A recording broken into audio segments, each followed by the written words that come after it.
Hey guys, welcome back to the JSV Podcast, episode 8 now. Um, so, we are going to get to talk about the ALCS and NLCS. We have two games of the ALCS, one game in the NLCS to talk about. We will definitely, unless they kind of go somewhat deep, I would say like 6 or 7. We'll probably have to do like a special episode. I don't think it's gonna work out very perfectly to align with when I'm gonna be recording next week. So that's fine. We'll do a special episode. That's kind of what we expected, anyways. Um, but we'll talk about the LCS matchups. For basketball, we'll talk about a couple more teams, and then want to do some like hot takes. I think that'll just be fun, and then some of our reactions to the NFL. So let's go ahead and get started with the MLB. So right now, the Toronto Blue Jays are down 0-2 to the Mariners, where the Mariners are up 2-0, and the Brewers are down 1-0 with game 2 being tonight at 7. I'm recording this on Tuesday, October 14th, just to be clear. So, starting with the ALCS, my God, Mariners look like they are on a mission right now. It's actually impressive what they're doing. Because I went into this matchup and I was like, okay, the Mariners pitching has been good, but they've had their struggles sometimes. Like the Tigers were able to get to them a few times during the regular season. They've had some up and down seasons from some of their pitchers. Like Wu was pretty much like the only pitcher they could really rely on each and every game, and he isn't going to be starting until potential game 5. So I was thinking to myself, and the Blue Jays are coming off of like a crazy offensive performance against the Yankees. They looked great against the Yankees offensively. And so I went into this thinking, okay, the Blue Jays have the better offense, but the Mariners have the better pitching. So who would win? Well, right now it's the pitching. The pitching wins. And not only is the pitching been better than the Blue Jays, but the offense from the Mariners has just been dominant. I mean, like you can look at the game 1, looking at it right now, and game 1, the Mariners did only put up 3 runs. So you might not think that that's dominant, and I'd agree with you on that. Like they didn't even score their first run until the 6th inning. So, but they had only given up 1 run in the first inning, and everyone's like, "Oh man, they already give up 1 run. Here it is. Blue Jays are gonna be able to take this game with a good offensive performance." Turns out that was the only run they get for the whole game, and the Mariners get 2 in the 6th, and then they get an additional run later on. So, but then game 2 comes up. Game 2, 10-3. They put up 10 runs. And I believe, now forgive me if I'm saying this name wrong, but is it Yes Savage, I believe? Yes Savage? And Yes Savage looked good against the Yankees, at least I thought he did. Now, granted, maybe that was just the Yankees struggling in the postseason, which they seem to always tend to do. They can get to the LCS, but outside of last year, they have just not been able to progress past that.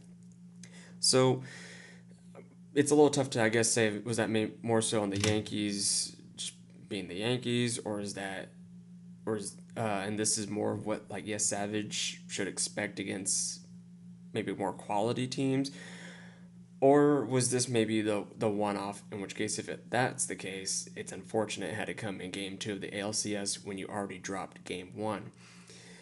But here's what's really been more impressive: both of these games have been in Toronto. And game 1 is coming just 2 days off of a 15 inning just marathon between the Mariners and the Tigers that obviously sent the Mariners to the ALCS. So you're getting a tired Mariners team who just played 15 innings to keep their season alive, and then having to travel to Toronto. On top of that, and not only, and yes, they didn't put up the offensive numbers, but I think that's to be expected when you have that much fatigue. Again, the 15-inning game and then the travel to Toronto from Seattle, because that's where Game 5 of the ALDS was in Seattle. So you're talking about skipping time zones, just the travel time alone, and again, a 15-inning game. So that was a very fatigued Mariners team that went on the road against a rested Blue Jays team, because the Blue Jays didn't have to go to Game 5. They won in 4, and they beat them. They stole that game. And then if that wasn't enough, they were like, yeah, well, guess what? Now we got a little bit more rest, because we only had to play 9 innings instead of 15. So we're going to go ahead and drop 10 runs on y'all. And it's like, and again, both were in Toronto. So now you're going to go to Seattle, up 2-0, with a chance to sweep. Of course, yes, you have to win both in Seattle, and I'm not sure that they'll do that, but truthfully, I wouldn't be surprised if they do. You want to know why? Because the Mariners have an absolute cheat code of a starting rotation. Again, remember Wu, the guy that I said was probably their most consistent? He's their Game 5 starter. More so due to injury, not because, that's just, he's like their 5th best. Like, no, that he was a little banged up, so I think they saved him. And they obviously need him for games 1 and 2 of the ALCS, but he'll be good to go Game 5, so that's great to hear if you're a Mariners fan. But you started with Miller, then you went to Gilbert, now you're going to have Kirby and Castillo for games 3 and 4, and then Wu for Game 5. Like, that is just an absolute cheat code. That's basically 5 aces as your playoff rotation. Like, that's insane to me, but hey, they have it, and for once they actually have the offense to pair with it, and that's why you see them doing super good. Like, we knew this team, they were going to be a good pitching team. Was the offense going to be able to step up? And for the first half of the season, that was no. The second half, we were like, okay, hold up, this team can maybe make some noise now. And now, especially in the postseason, we are seeing what the good pitching with the good offense together makes. And I'm sorry, Mariners fan. I had y'all making the ALCS. These were my 2 teams in the ALCS, just like the Brewers and the Dodgers were my 2 teams in the NLCS. But I had the Blue Jays winning. I did not have the Mariners winning. Or did I? I know, I think maybe I did initially, but I know in my last video, I definitely had the Blue Jays going to the World Series. So, and now I'm like, no, I think the Mariners not only can make it to the World Series, but I think they could actually even compete. If their pitching is going to be as good as it has looked in these first 2 games of the ALCS, they could go toe-to-toe with the Dodgers, I think, or the Brewers. With whoever comes out of the NLCS. Like, they can beat anybody. And as a Mariners fan, this is like, you have to think this is the year. Because do we know if we're going to get the same offensive performance, especially from Cal Raleigh next year? He's having an MVP season. Take advantage of that. I don't know what their free agent situations look like. I haven't deep dove into that yet. So will they be able to keep all their pitchers? Won't they? What position players may have to let walk in free agency? We don't know yet. But right now, your pitching is good. Your offense has looked really good. You got the personnel. You got the players. Go make it happen. You're 2 games away from the World Series. 6 games away from being champs. But right now, just focus on winning 2 more games. You got 5 chances to win 2. Now, if you're the Blue Jays, you are now going to Seattle, down 2-0, where Seattle has really just looked like the better team across the board. It's not over. If you take Game 3 from Gilbert, or not Gilbert, sorry, that was Game 2, from Kirby, you set yourself up a little bit better. Not great, but better. Because obviously you don't want to go down 3-0. You want to go into Game 4 with the chance to tie the series going back to Toronto instead of being down 3-1 or 3 or obviously get swept. Um, so definitely game 3 must win. I don't think that's a surprise to anybody, but you gotta just take it one game at a time right now. You can't think, oh my God, we got to win 4 out of the next 5, which is going to be very tough to do after what Seattle has looked like. You can't think like that. You got to just stop yourself and focus on the next game, which is going to be game 3 again against Kirby. Um, I don't know who they have on the mound. Okay, so they have Shane Bieber. Okay, yeah, there you go. You have Shane Bieber. That's a good pitcher. Um, he hasn't looked great in the postseason right now. Currently, postseason's a 6.75 ERA.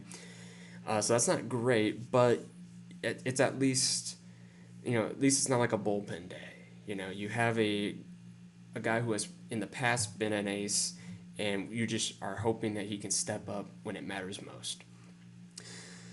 But really, beyond your pitching, you need your offense to step up. Because right now, through 2 games, you scored 4 runs. They have scored 13. You only scored 1 run, and it was in the first inning in game 1, and that was your winnable game. That's the game that you should have won, but obviously didn't. So you need the offense to step up and put at least 5 runs on Kirby. And the reason why I say 5 runs is because I'm not sure, especially with how Shane Bieber has looked in the postseason. Again, you're hoping he can step up, be that ace caliber pitcher again that he was back in Cleveland. But you can't really rely on that. So you're basically looking at this as we have to really put up 5 runs. I think that's what they're going to need, at least 5 runs, because that offense on Seattle is no joke. And if Bieber's not looking the sharpest, they're going to make him pay. So you got 5 runs, right? That's what I think you need. Anything more than 5 runs is just going to be tough to win. Like if you need more than 5 runs to win, because Bieber gave up 5 or more runs, that's just going to be very tough to do. 5 runs already is a kind of a tall task against Kirby, who has a 2.7 ERA in the postseason so far. So obviously, I think you need 5 runs. Obviously, just kind of go with the game flow. If Bieber is able to be a shutdown pitcher, okay, great. Then maybe we only need 2 or 3 runs. I think that's just wishful thinking, though, when you're talking about at Seattle with the way the offense has looked. So I would say just bank on the fact that you might need 5 runs. That's going to be very tough to do, not impossible. The offense needs to step up. And it starts with your big guns. Hey, George Springer, you're a former Astro. I know what you've been able to do in the postseason. This team pays you to do that. They need you to do that. Vlad Guerrero Jr., one of the best offensive players in the game. They need you to be that. So you need your big guns, starting with those 2, to set the tone. Go up there. You don't need to hit a home run. No, just get on base. Even if it's a walk, just get on base. Find ways to get on base. Set the tone. Get some hits. Hitting is contagious. And then start piling up those runs from there. But it's going to start with those 2. And then again, if you're Seattle, hey, you just got to keep doing what you've been doing, through the first 2 games. You got, Kirby's got to pitch like he has been. If he can hold them to 2 or 3 runs, your offense has looked like it could probably overcome that and give you 4 or 5. So your goal is basically to try to, obviously get to about 4 or 5 runs. I think it's like first team to 5 runs. If a team can score 5 runs tomorrow in game 3, I think they'll be the winner. Obviously, I could be dead wrong. Mariners could go out there and score 10, and the Blue Jays score 5, and now I'm looking like an idiot. But I think the Blue Jays will come out to be a little bit more aggressive because they don't want to go down 3-0. I think the Mariners will be aggressive because they see an opportunity to really put this series to bed and, set themselves up with a great chance to move on to the World Series for the first time in I don't know how long.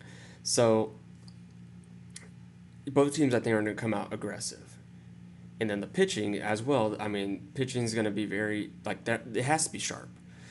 So That's why I said I think first to 5 runs will win the game, and I don't think it's crazy to say that 5 runs is going to be needed. But yeah, Seattle, just keep doing what you're doing. Blue Jays, hey, your stars are going to have to be stars. They got to show up. This is the big stage. No more excuses. Not that there was any to begin with. Going to the other side, Dodgers versus Brewers.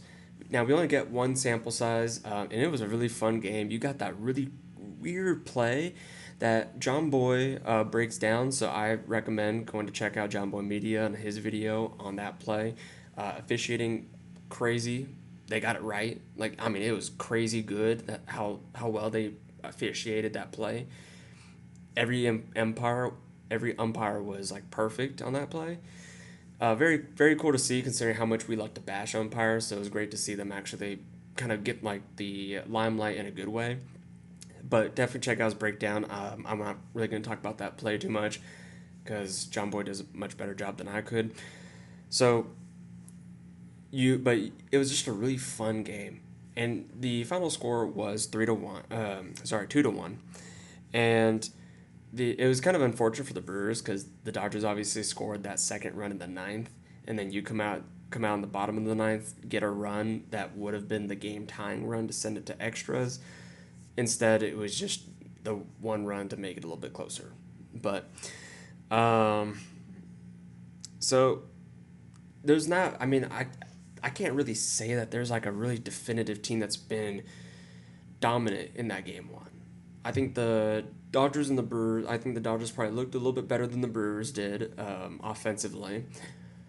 But at the end of the day, I mean, only a 2-run game. The Brewers got out of some pretty hard situations, some pretty tough situations. And again, they almost found a way to come back. Now, they haven't really been like the comeback kids like they were in the regular season where you always felt like, hey, this team's going to make a comeback. And that's probably because they are playing against a lot of, obviously better teams, especially as you get further into the postseason. Like, you're probably not going to see too many comeback wins against the Dodgers unless you're really setting yourself up for those comeback wins by keeping it close, which to their credit, they did keep it close. Again, you give that one run in the ninth that ended up being the reason why you couldn't tie it.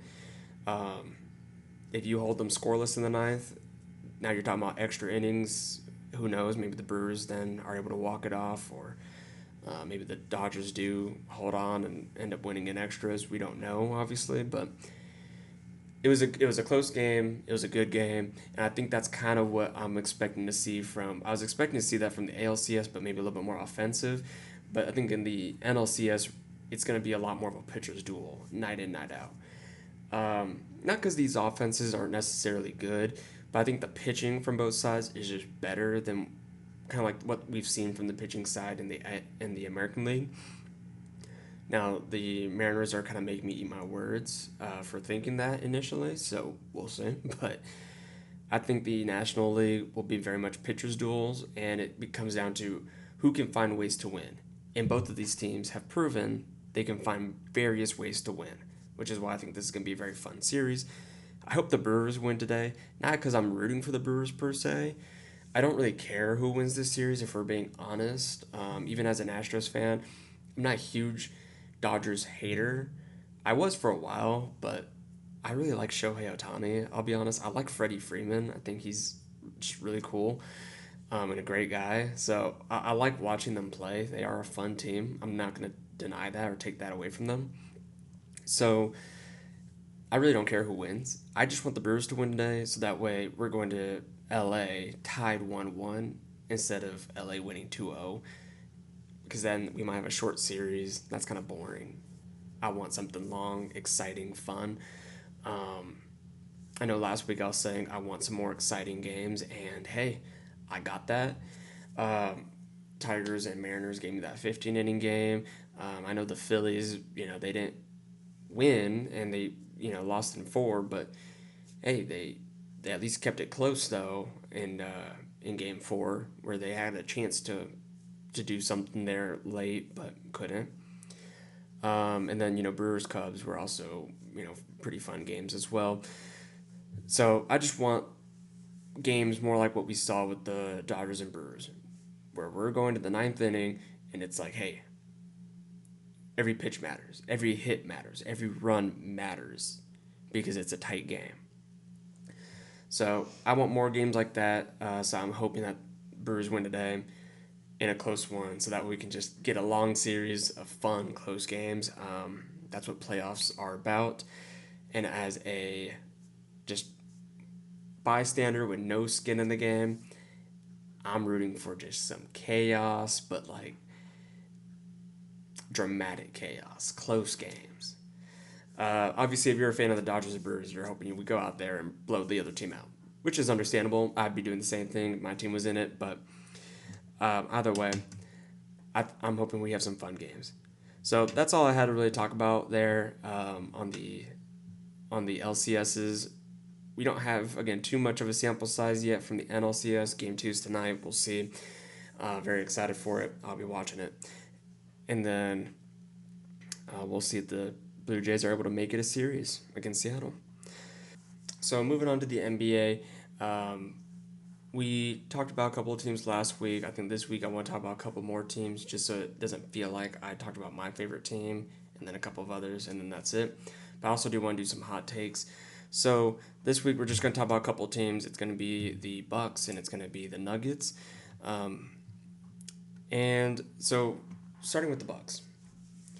The Bucks are in a very interesting place. You have a absolute mega superstar in Giannis Antetokounmpo, who is still MVP caliber player, and not much outside of that.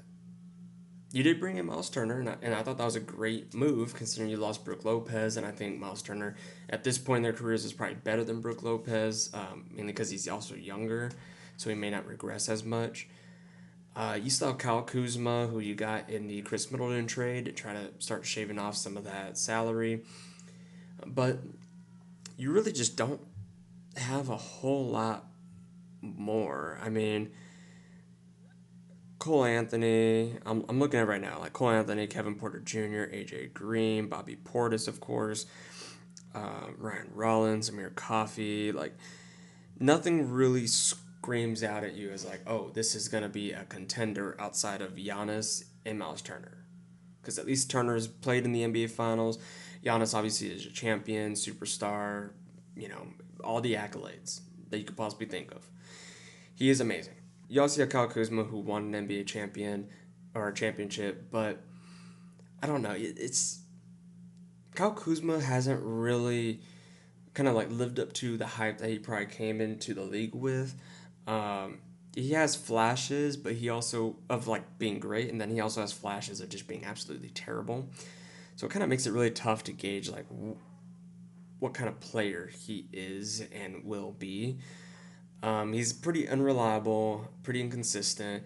So right now you're really just looking at Giannis and Miles Turner as like your core guys. And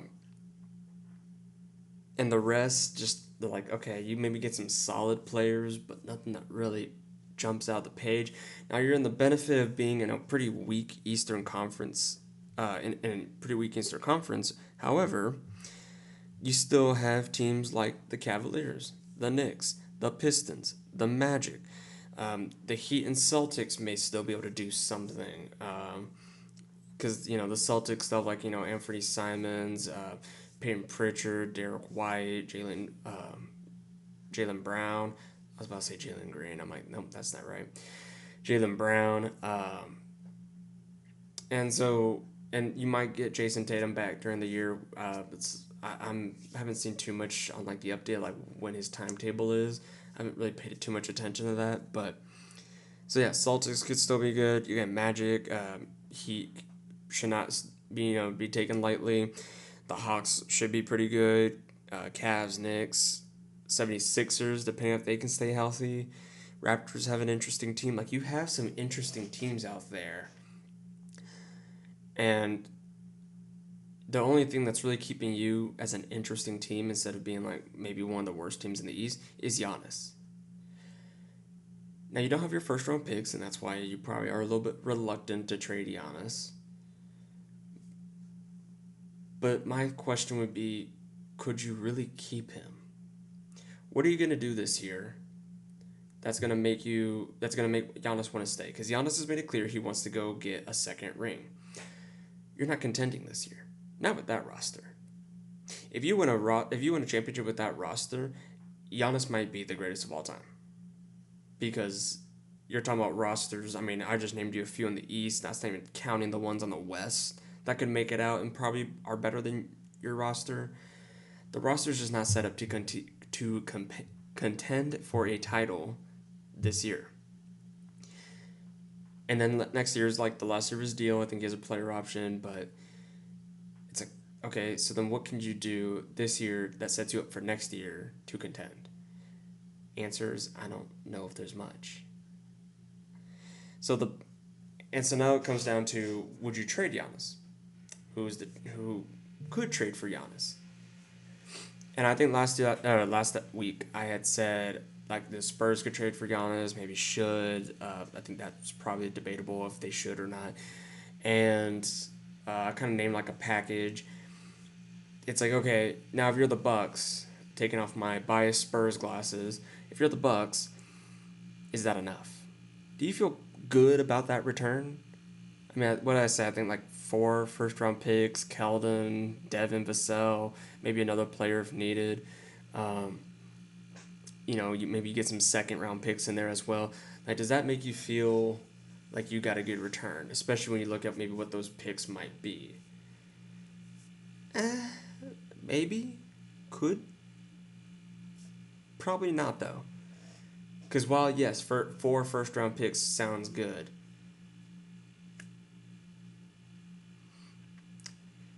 if they're not lottery or high lottery picks, you probably don't feel good about trading away your MVP, best player in your organization's history away for that. Now, granted, again, you do get some interesting pieces. You get, the Devin Vassell, the Keldon Johnson in it. And that's assuming the Spurs are willing to part with both of them. But you're not going to get Castle. You're not going to get Harper. You're not going to get Wemby. So you're not going to get 3 young stars, or potential stars, I should say. Only Wemby's an all-star. That you're probably hoping for, that have like the most potential. You might be able to get Carter Bryant, but again, it's like he probably isn't going to be an all-star. And the Spurs probably end up, he's looked pretty good with the Spurs right now in the preseason. He's had some really fun moments with the team that they're like gelling. So I don't think the Spurs will make that trade with you. So then who else is it? And the answer is I just don't see who else is willing to give up a lot for Giannis. Because they're going to want to get an extension done with Giannis. And unless Giannis is going there like, okay, you gave up a lot, but you still have a lot, he may not want to sign that extension. So it really puts the Bucks at a tough place where you're like, okay, we can keep him for 2 more years, guaranteed, because he's under contract. But then what? We're going to lose him for nothing. Or we could try to trade him, but we may not be getting a great return. So you're really between like a rock and a hard place right now. So I would say, I mean, obviously, it really does you no benefit to trade him this year. You could probably wait till the offseason. Maybe some teams are like, oh, we're just a piece away, or hey, this star player would speed up our timetable or something like that, and then boom, you can make a trade in the offseason. That's probably your best bet. And then Giannis will be on the last year of his deal, so maybe you have more teams willing to go for it. I don't know. I mean, it's Giannis. Maybe having only 1 year left on his deal is actually worse, but you're really stuck between a rock and a hard place. You might as well just keep him for this year, not trade him, and then wait until the off season and then try to maybe make a trade. But I do think you need to trade him. I don't think he's gonna want to resign unless you can really put together a contending team around him, which just doesn't feel likely. because I thought you probably had a better team entering last season than you do this season. So I don't really see how you can turn that around. But I guess we'll see. Maybe some of the players I had mentioned on the roster just have a crazy great year, change of scenery for some of those guys, and they're able to have a great year and help them propel them into contending status. Who knows? But yeah, Bucks just aren't really looking good. I think you could probably have a little bit of a fire sale. Like you could probably trade Kuzma and try to get at least seconds, maybe a first. You could probably try to trade Miles Turner despite the fact that you just signed him. Not like this trade deadline, but like in the off season, if you're just trying to accumulate picks or young young talent to then try to build something for the future. But hey, he brought y'all a ring. So even if Giannis is like, I'm demanding a trade, which I don't think Giannis would ever do, but even if he does, Bucks fans should never be mad at him because he brought y'all a ring. And for a small market team, that is so tough to do, and he has tried. He has tried even after that one ring to stay with y'all and win more. It's just, don't be mad at him, be mad at the front office. And that's assuming anybody was ever going to be mad at him to begin with. But anyway, so going to the Nuggets now. So the Nuggets are a fairly interesting team. They made some changes. I thought they really didn't need to make changes, but they did. And the reason why I didn't think that they needed to was because you took the Nuggets to 7 games. Obviously, make an incredible comeback game 1, kind of get blown out game 2. I believe it was game 3 where you beat them, and that's when you got like the Shea smiling and stuff. And people were like, dude, you're down 2-1. What are you doing? But they had opportunities. They let it kind of slip, but you did take the eventual champions and what many saw as the best roster in the NBA to 7 games. So you didn't need to do much. But they still went out there and like, you know what? We don't love our team. They did good. They overperformed, especially considering they fired their coach like, a week or 2 before the playoffs. So they definitely overperformed. Now you get a full off season with your coach that helped take, again, the Thunder to 7 games. You brought in Jonas Valanciunas. There was some drama there, but I believe that's been resolved now. Nuggets fans, correct me if I'm wrong. But I believe that's been resolved. He's with the team. He's going to play this year in the U.S. for the Nuggets. So you got a great backup center. You brought in Cam Johnson and sent out Michael Porter Jr., which I thought was great. Michael Porter Jr., outside of that one finals run that y'all made, he hasn't been consistently healthy. He hasn't, and as a result, he hasn't really been like a super consistent shooter. Whereas Cam Johnson at least has been much healthier. He also has that finals experience being with the Suns when they went on their run. They didn't win it, but still got that finals experience. And he, I think, fits that role maybe even a little bit better because I think he's a better defender than Michael Porter Jr. is. He might not be as good of a shooter as MPJ is when you talk about both of them being healthy. But I think Cam Johnson, again, being the better defender, can still knock down the shots consistently. I think that was a great move on their part. You also brought back Bruce Brown, Bruce Brown's best season was with the Nuggets in that finals run. So you bring him back and you're like, hey, maybe we can get that magic out of him again.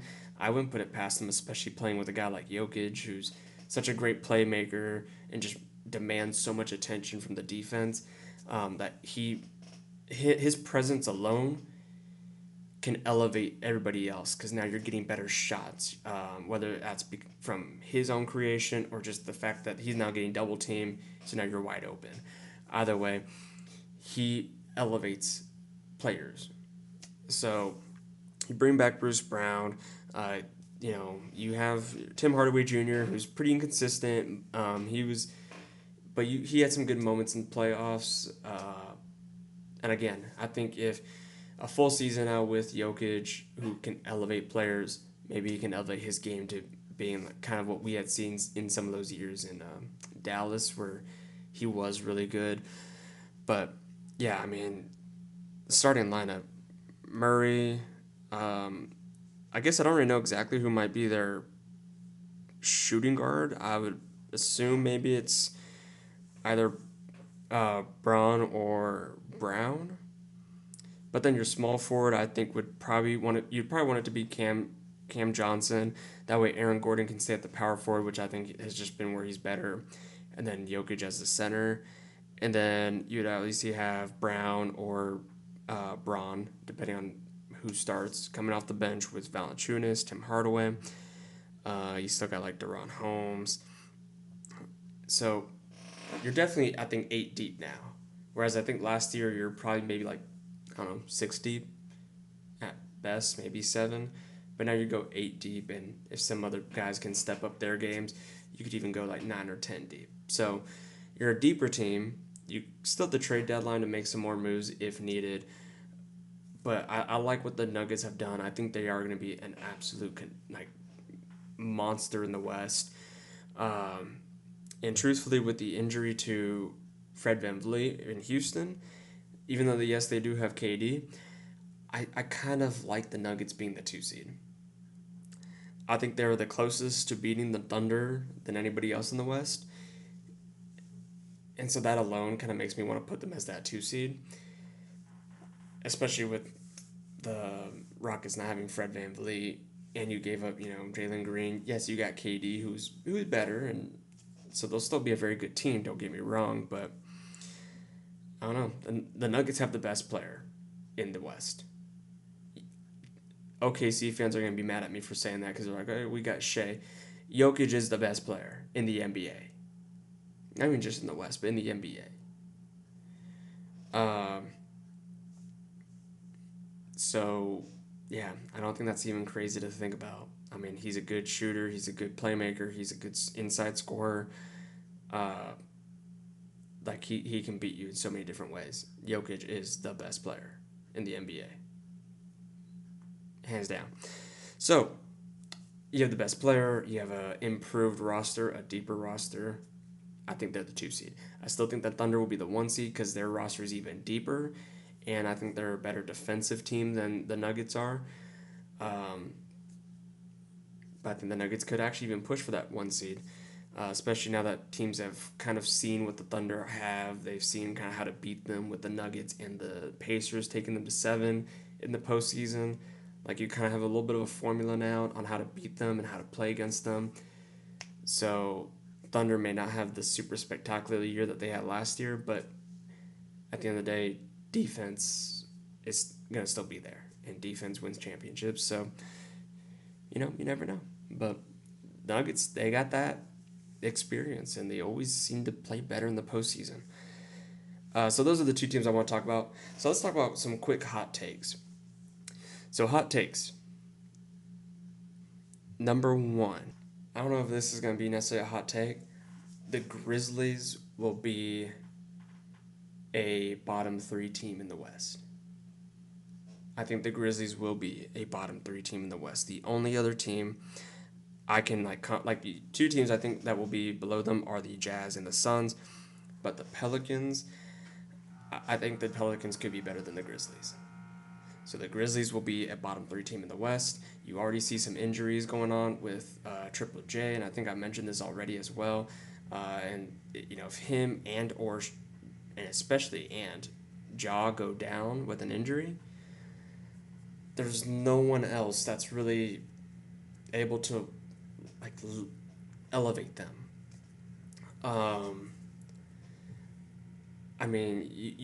I saw them again live when without Ja, Triple J goes down with an injury. They're at home, and you go against the Hawks, who missed the postseason in the East. It wasn't like they had a stacked West conference. They missed in the East, and they lost to the Hawks at home because they have Ja and Triple J, and that's actually when they had Desmond Bane. You don't have Desmond Bane this year. But you have a lot of first round picks from the Desmond Bane trades. I think you're fine. Grizzlies fans should not be super upset if they miss this year, the playoffs this year, or if they are a bottom 3 team. Just try to get a good draft pick. Hopefully you can get a good player to try to build with John Triple J again, or maybe you trade those. Maybe you try to use that in a Giannis trade and try to build a new big 3. I don't know what you try to do, But I don't really know if Giannis is, like, I think the reason they got rid of Desmond Bane was because of money reasons, so don't know if Giannis necessarily does that, but Giannis is much better, so maybe you do. But, yeah, that's going to be number one. The Grizzlies will be a bottom 3 team in the West. Not in total, just in the West. I think that's not crazy, even though these aren't supposed to be hot takes. I think the only thing that could make it a hot take is how the Pelicans do. Hot take, I think that the Raptors will make the postseason in the East. Yep, again, we're talking about hot takes here. I'm not necessarily going to be betting on it, but again, it's a hot take that I think could very genuinely happen. The Raptors have a pretty interesting team. I mean, you got Emmanuel Quickley, R.J. Barrett, Brandon Ingram, Scotty Barnes. You still have, like, Jakob Poeltl. Like, you have a pretty interesting team, and that's not even everybody that's interesting on that team. That's just the first ones that pop in my head. If you can just stay healthy, that team could be really good. Now, their head coach has not really performed very well, and a lot of that, though, is due to the injuries.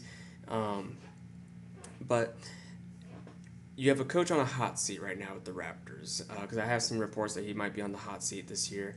So you have a coach on the hot seat, but you have a lot of very good, interesting players that now have a full offseason together. They should be entering the season, pretty healthy. I think I haven't really heard of any major injuries on their side yet. So you go in there and you enter the season, and if you're able to stay relatively healthy and be able to play with each other pretty well, the East is pretty open and up to grabs. I think the Raptors can make a postseason run. Like, make it to the postseason. That's what I mean by postseason run. Not, like, maybe make a deep run in the postseason. But, yeah, hot take, the Raptors will make the postseason in the Eastern Conference this year. Another hot take, one of the Thompson twins, if I had to put money on it, I would say it would be Asor Thompson, who plays for the Pistons. But one of the Thompson twins will compete with Wemby for Defensive Player of the Year. I'm not saying they're going to win it, because I think Wemby will. I mean, he had that award on lock last year before his injury, and I think he'll probably do that again this year, because he's just such a good defender and good shot blocker at the end of the day. But I think or if not both of the Thompson twins will make it interesting, though. Like, it'll have to be a conversation. I don't think Wemby's going to necessarily just run away with the award like he kind of was last year. I think teams will probably try to avoid going in the paint as much. I don't think his block numbers may be as high because people know what he can do consistently now, and they're probably going to try to avoid that, find other ways to beat him. So his numbers may not look as elite as they were last year. And the Thompson twins, they already showed how good of a defensive player they can be in the playoffs. Amen with the Rockets, Asor with the Pistons.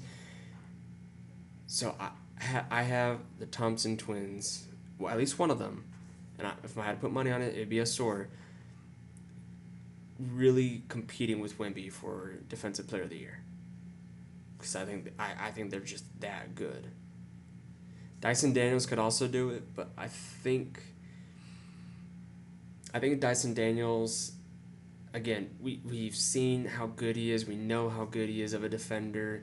He will be playing with an improved team in the Hawks now. And like in terms of like they improved their roster, I know he was with them last year. And I know he was like, I think in that conversation for DPOI. So I don't really feel like that's a hot take. And maybe putting one of the Thompson twins in there isn't necessarily a hot take, but typically you don't see too many guards and forwards. It's typically big men. So the fact that Dyson Daniels was in there was already impressive. Now if you throw in Dyson Daniels and one or both of the Thompson twins, it's like, okay, that's way too many guards, and I think that's what's going to make this a hot take. So yeah, Thompson twins really fight Wemby for DPOY. And I think the last one, I've always been like hesitant on saying this, but I think the Kings will be sellers at the deadline. That's going to be my hot take, that the Kings will be sellers at the deadline. And here's the reason for that. The Kings are becoming a little bit of an aging roster with, Zach LaVine, DeMar DeRozan, and Domantas Sabonis. Like, you're not, like, that's not a core to compete and win for a championship. And that's not even a core to maybe even make the playoffs in the West. They didn't make it last year, and I don't know. I think the West only got better this year, so I don't know if you're making it in the West this year. So if you're not going to be making the playoffs, it's like, what are we doing? Are we just going to say, okay, that's it? We're fine with being in like this, purgatory zone of we're not good enough to get a top pick, but we're also not good enough to compete. Instead, you have interesting pieces that you could trade at the deadline. I think you could find a suitor for Domantas Sabonis for a team that's maybe like, okay, we need to make a star trade. I think you could find a trade for Zach LaVine, even though you just traded for him.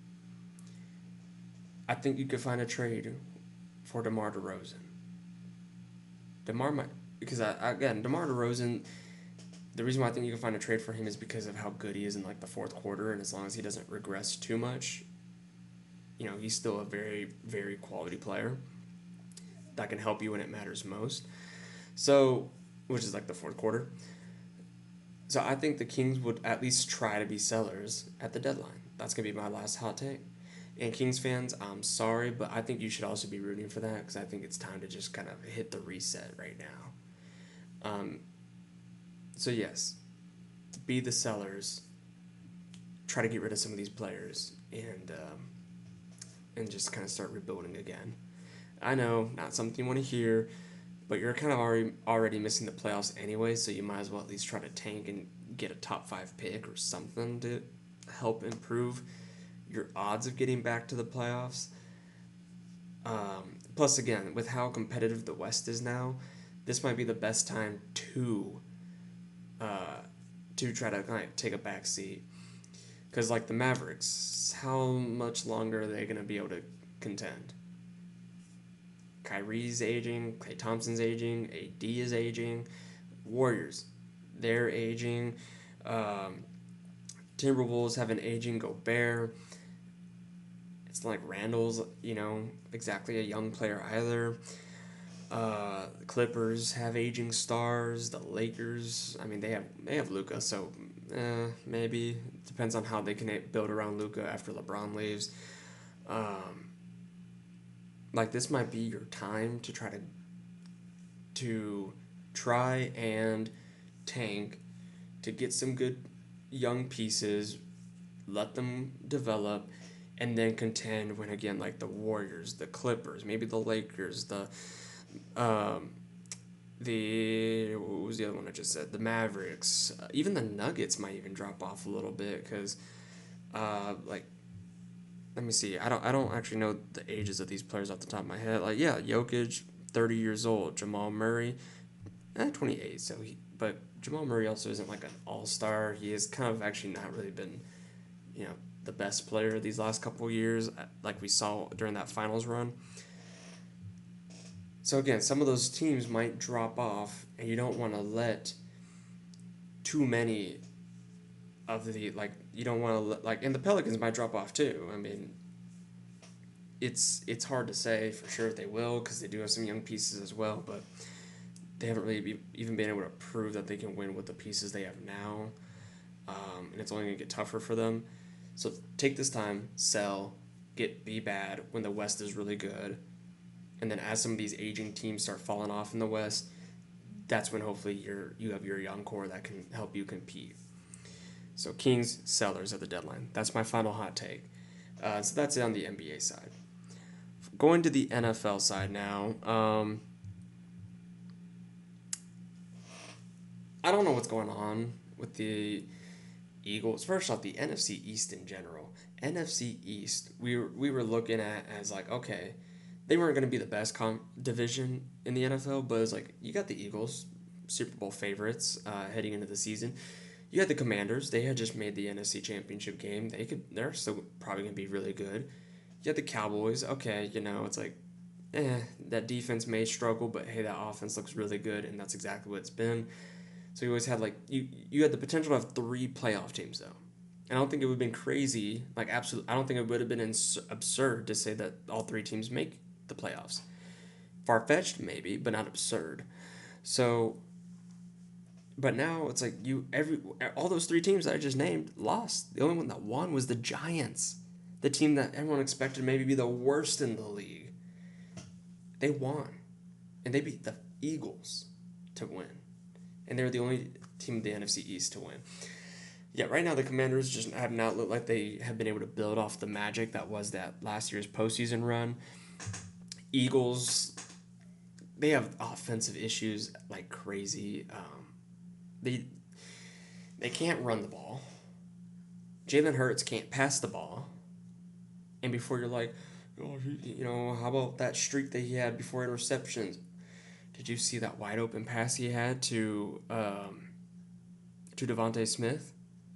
Wide open. That's a receiver that's been with you for 4 or 5 years now? That's not chemistry issues. That's a lack of passing talent or something issues. I don't know how you miss him. And you had to miss him bad because he is a good receiver. He can go up to the ball. He can high point the ball. I've seen him make incredible catches.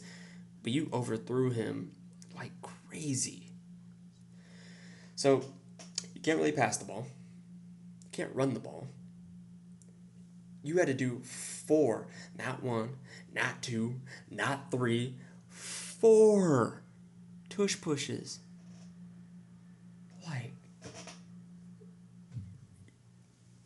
I don't even know what to say. You honestly have left me speechless. You have one of the greatest offensive rosters. I mean, one of the greatest rosters in the league, but definitely a really good offensive roster. And yeah, I know you're missing some O-linemen. Oh, boo-hoo. Everybody's missing some people right now. But you still have your starting quarterback. You still have your starting running back. You still have your starting, 2 best receivers. You still have 2 or 3 of your starting O-linemen, and some of them are one of the best, like Malata, and who's the other one? Oh, I forgot the other guy. But you have some of your starting O-linemen, you're completely decimated there. It's been bad, and you had all your linemen healthy to begin the season against the Cowboys, and you couldn't run it against them. And the Cowboys' defense just allowed almost 200 rushing yards, or I think it was 150, sorry, to Rico Dowdle, a former Cowboy. But you couldn't run the ball against that defense with a healthy O-line. They have issues. They have so many issues right now, and it's really starting to catch up to them. And it's not even like that they're losing to good teams. They've lost to some pretty bad teams. I mean, the Broncos are probably going to be a good team. I'm not going to discount that loss, really. But the Giants, that's not a playoff team. If they do make the playoffs, then that's just an incredible year, and Jackson Dart deserves to be extended today, but even as a rookie. But I don't see that happening, so it's you're losing to non-playoff teams. And the Broncos, it's not even exactly a lock that they make the playoffs themselves. Those should be wins that you have. So, yeah, the Eagles don't really make sense right now. And truthfully, I think those tush pushes might be injuring your linemen.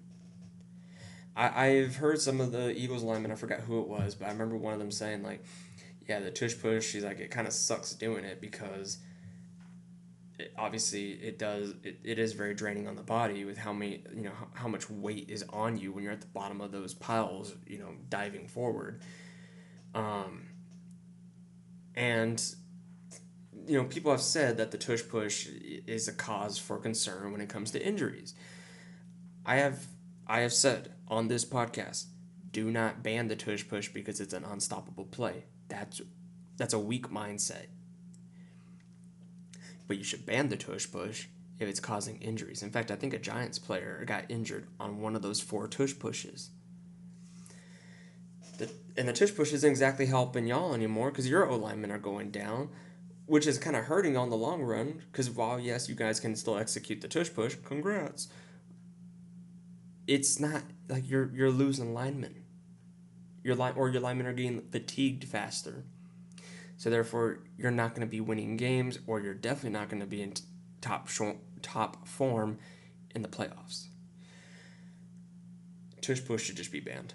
Not because it's unstoppable, but because it's not helping. It's hurting the Eagles. It's hurting other teams physically, like with injuries. And it really is just kind of a pathetic play to run 4 straight times. You run it on 4th and short, fine.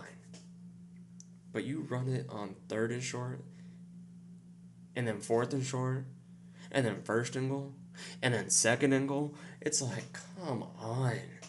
Run a freaking play. Like, it's just such a boring play. And that was like one of the 2 touchdowns that you got. Let me see. What was the score again? Yeah, 17. You only scored 2 touchdowns, and one of them required 4 straight tush pushes. Yeah, your offense is destroyed. I'm not even going to talk about the Cowboys. That defense is just terrible. That's all I really need to say. Offense is great. Defense is terrible. Yeah, you can point to like some of the poor play calling in the 4th quarter there for the Cowboys. But again, if you need your offense to play damn near perfect and score on every single drive, that's not good. That's not complimentary football. That's not Super Bowl winning football. And the fact that I've heard Jerry Jones come in and, say, hey, we have a good pass rush. No, we don't. I mean, the pass rush has been getting, I think, better, but it's been getting better against like the Jets and the Panthers. Those are not 2 teams that we should really be relying on as accurate depictions of our pass rush. Yet the Panthers still beat us, right? And yeah, they got close, but they still weren't getting home. You got to get home as a pass rush. And then, yeah, secondary just looks absolutely destroyed. It looks terrible. And then he's out here being like, I still trust. People are still coming out and saying that they trust Eberflus. Like, we're wasting a historic offense. Maybe not historic, okay, I probably shouldn't go that far.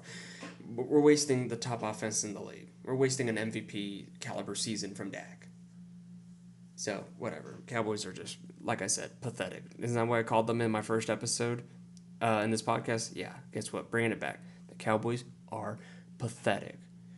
Not offensively, but they are very, very pathetic defensively.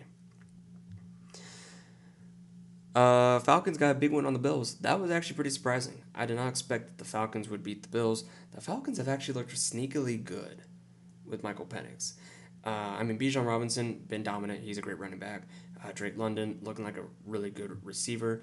I feel like the Falcons are close, but not quite there to being like a real contender in the NFC. But getting a big win over the Bills, that gets you some notice. And for the Bills side, I think it's starting to catch up to you that unless Josh Allen is playing at an MVP level, you don't have the talent to make up for that.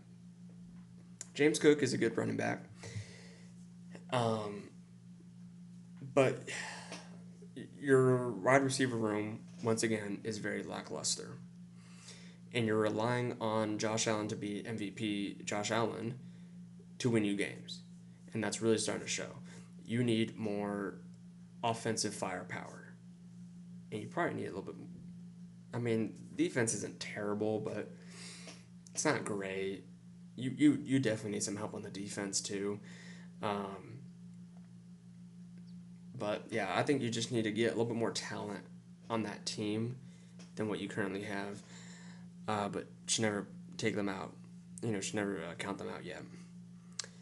Bears got a big win against the Commanders. Bears kind of redeemed themselves after last year's Hail Mary game. So good to see that from them. Bears have kind of been slowly proven that they cannot be taken lightly in the NFC. So that's always been fun to see. Outside of that, no one else has really been like a huge surprise. Ravens got another loss. This time only held to 3 points. Like, they've just been finding new ways to look bad. Rams, that defense has looked really good. Offense struggled today. You definitely want to see a better offensive performance out of after when you play a struggling Baltimore team, but got a 17-3 win on the road. So at the end of the day, you take that. Seahawks get a big win over the Jaguars. The Jaguars came off a good win over the Chiefs, who also made me eat my words last week and got a win over the Lions, but we'll get to that in a second.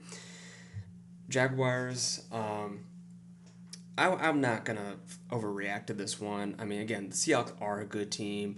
They came off of a kind of a heartbreaker last year, and so they're probably coming out with a little bit of fire and a little bit of urgency of just making sure they can make sure they stay on track and keep up. But they're a really good team. It's not like you got blown out. It was a one-possession game, 8 points. So, and you held them to 20 points, so it was more so the offense just wasn't really doing their job, but defense, you held them to 20. You hope that your offense can get at least 21 points to win you the game. Seahawks, your defense really came back now after, again, kind of a rough performance against the Buccaneers. Came back, held what was a really good team to just 12 points, and at least gave your offense a chance to win it, which they obviously did. So great win by the Seahawks. Jaguars, keep your head up high, just bounce back, right? That's all it is. You're not going to win them all. Just bounce back. You at least kept it close. It was a good, it wasn't like you looked terrible. Offense just needs to step up a little bit more. Going to the Chiefs now, Chiefs and Lions.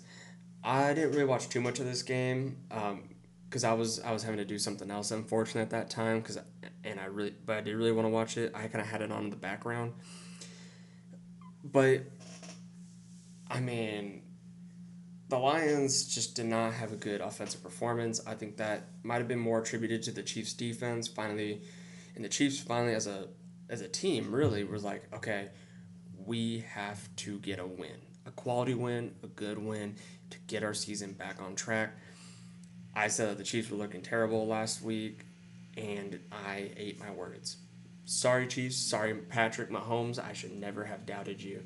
That's on me. Will not make that mistake again. But the Lions, it's fine. Shake it off. You're still a very good team. You're still a very talented team. You're playing a really good team on the road.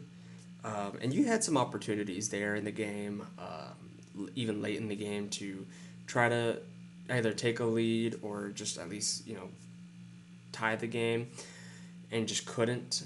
And then obviously the Chiefs took advantage of the fact that their defense was able to hold you. I think, that one, was it the first touchdown where Jared Goff took a pass and ran it in for a touchdown, but then it got called back from a penalty. I didn't really get to see the penalty because, again, it was on the background. I just saw that he had scored. I'm like, whoa, and then I see they're kicking a field goal. I'm like, oh. So I didn't really see the penalty, unfortunately, to really give my 2 cents there, but I haven't really heard that it's very controversial at all, so I'm assuming that they got it right, in which case, when you have especially when you're playing a good team, you cannot afford to wipe away points like that. But I'm not worried about the Lions. I think they'll be back. Every team's going to have kind of a rough game.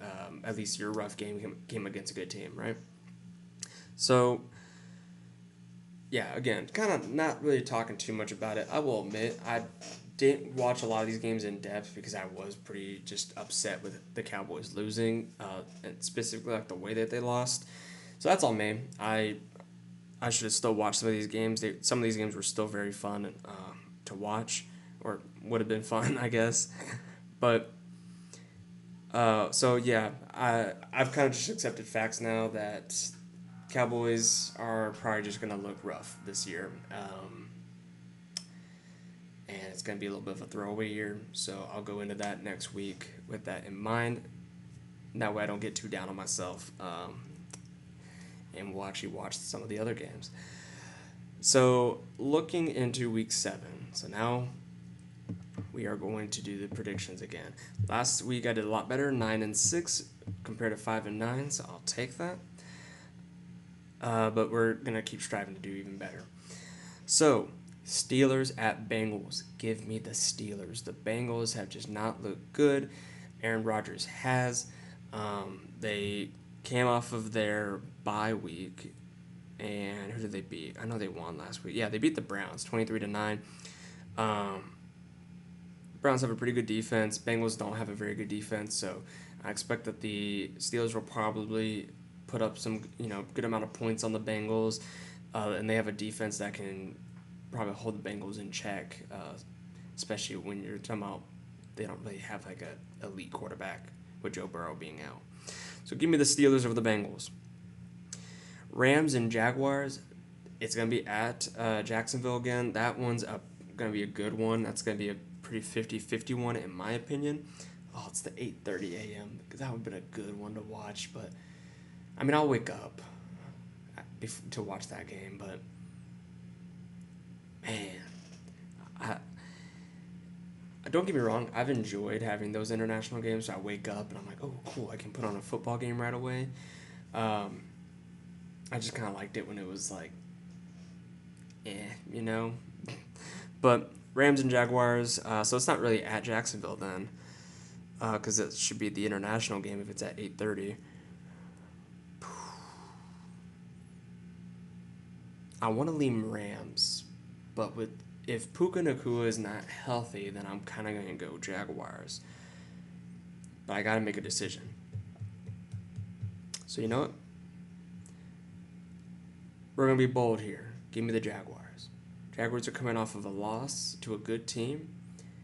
I think they're going to want to kind of set a new tone, make sure that they remind people, hey, we can beat good teams as well. Don't forget we're the team that beat the Chiefs. And I think they're going to come out kind of swinging, and they'll get that win. So give me the Jaguars over the Rams. So the Eagles versus the Vikings. The Vikings are coming off of a bye, and it's at Minnesota. Eagles have not really looked that good. I think this is going to be the first time I'm going to bet against the Eagles. Maybe I shouldn't because they've been losing when I bet for them. Ooh, that would be kind of funny. You know what? I'm going to bet the Eagles. Yeah, I'm going to bet the Eagles to win this game. I kind of think the Vikings will win, but I'm going to say the Eagles will win this game. That's going to be my official for the prediction for this week, that the Eagles win. Patriots at Titans, give me the Patriots. Titans, again, just still have not really looked good. Panthers at Jets, give me the Panthers.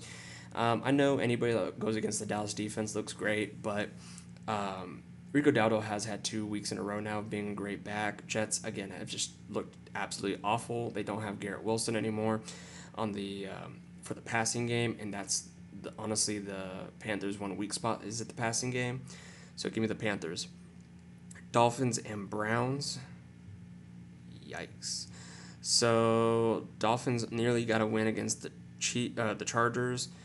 Browns have a good defense, but again, their offense has been like, ugh.